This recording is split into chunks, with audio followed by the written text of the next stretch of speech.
Not satisfied with just one night of murder and debauchery, one hate group decides that the purge needs to be longer. Let's talk about the forever purge.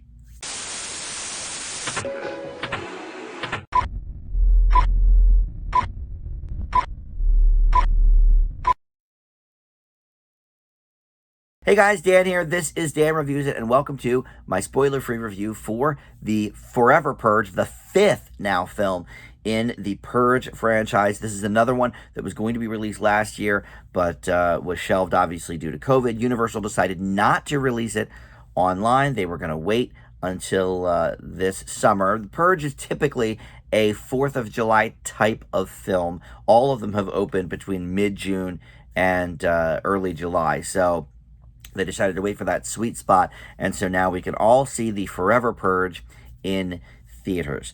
Before we get into this review, I would like to welcome you to Dan Reviews It. If you're new here, I am so close to 800 subscribers. At the time of this recording, I'm 2 away from 800 subs. So if you're not subscribed, I would love for you to be, part of the crew here.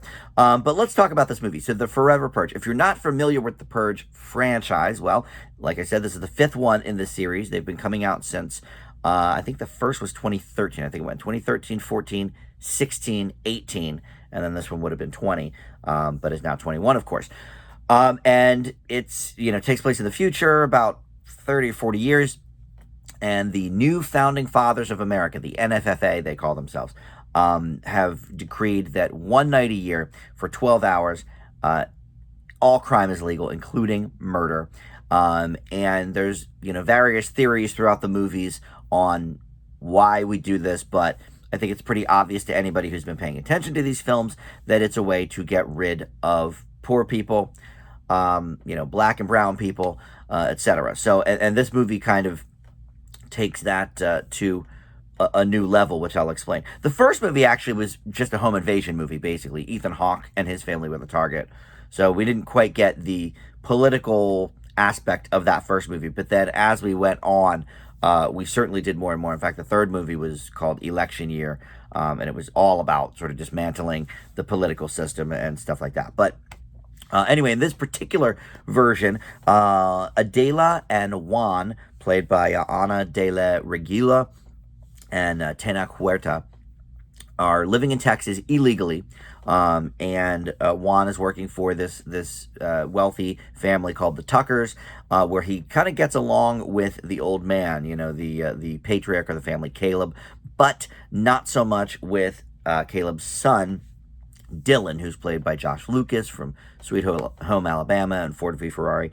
And basically the morning after the Purge, a gang, goes in and tries to infiltrate the Tucker family, I guess get some of their wealth perhaps, and, some people actually get murdered. So Dylan has to team up with Juan and his wife to get the heck out of Dodge, try to flee to the Mexican border.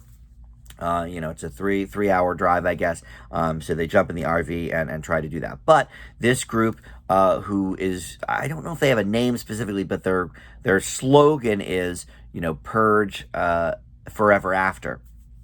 And so they are basically attacking immigrants, people that are not white, essentially. It's interesting to me that this was actually shot in 2019 and early 2020, because this makes me think of the Capitol rioters on January 6th, that were storming the Capitol, all of them white and all of them saying, like, we want our country back kind of thing.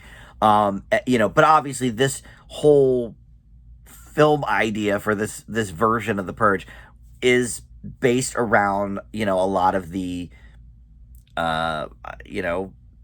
Trump supporter type people, let's say. So, this becomes another sort of morality tale about, well, these people are obviously bad and these people are just trying to live a life and make a living and whatever. And, the two are going against each other. The biggest issue with this movie is that it's not, it is the Purge sort of, because it's Purge Forever After, and, but in the other movies, they all took place during the actual Purge. So this one takes us out of that world and gives us basically a road horror thriller action movie. But it's unfortunate because it amounts to not much more than a typical Western or a typical shoot 'em up. I mean, Dylan and Juan and his wife, and like they're all like going into the desert and up into the hills, and they're hiding in this house, and the guys are on their trail or they're on the road. It's like it just evolves very quickly into something that really has nothing to do with the Purge. I understand that the concept is this group of white supremacists says, no, we need to purge longer than just the one night. Let's do it. But it basically could take place at any point in time.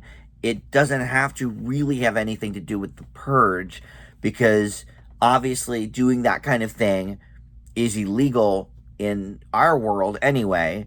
So, of course, it's illegal the night after the Purge. The thing that's interesting about the Purge is that all that stuff is legal. But I don't know. Maybe they felt like they've sort of gone to that well enough, so let's do something different. This was actually supposed to be the final film in the Purge franchise, but it is not. They've already announced a sixth one. There was a TV show as well that ran for 2 seasons a couple of years ago. I think that was maybe on... I don't remember what channel it was on. TNT, maybe? But in any event, I didn't watch any of that. But the movies, I've seen all of, and they're all kind of in that middling range, except for the fourth one, which was terrible. But I looked at my grades last night because I was curious. I knew they were sort of all in like the C+C kind of range. But the second one is actually my favorite. But I gave the first 3 all C pluses, and then the fourth one got a D. So I liked the first and the second one, I think, for different reasons.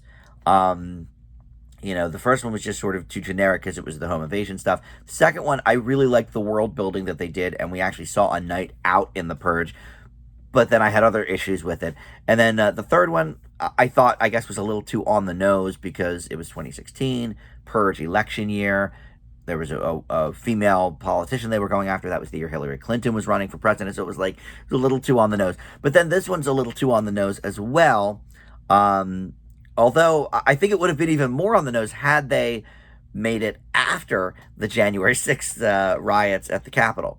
So, for that, I guess I'll give them a couple of points. But that fourth one was just awful. The fourth one was called The First Purge, where we sort of learned the history of it. But look, I didn't necessarily dislike this movie, but it falls under that same exact umbrella of like C+, C range, because I like some of the things that they're doing with it, but because this doesn't even really take place during the Purge, it just becomes no different from any other Western shoot 'em up, and for that I have to dock it points. I did get scared a couple of times. But because of the nature of this one, where they're specifically going after this family, it honestly did become less of a horror movie and more of just kind of an action, gunplay movie, which I don't think it was necessarily going for. I think it did want to scare us, and obviously there were some jump scares throughout, sort of, the bread and butter of these types of movies. So, it still goes under that horror genre, but it was a lot more action intensive than I was expecting from a horror film.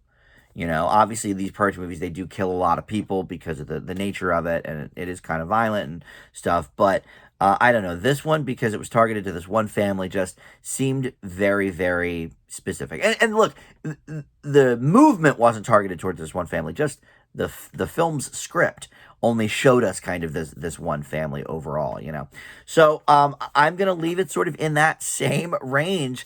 I'm going to leave the Purge, or the Forever Purge, with a C+.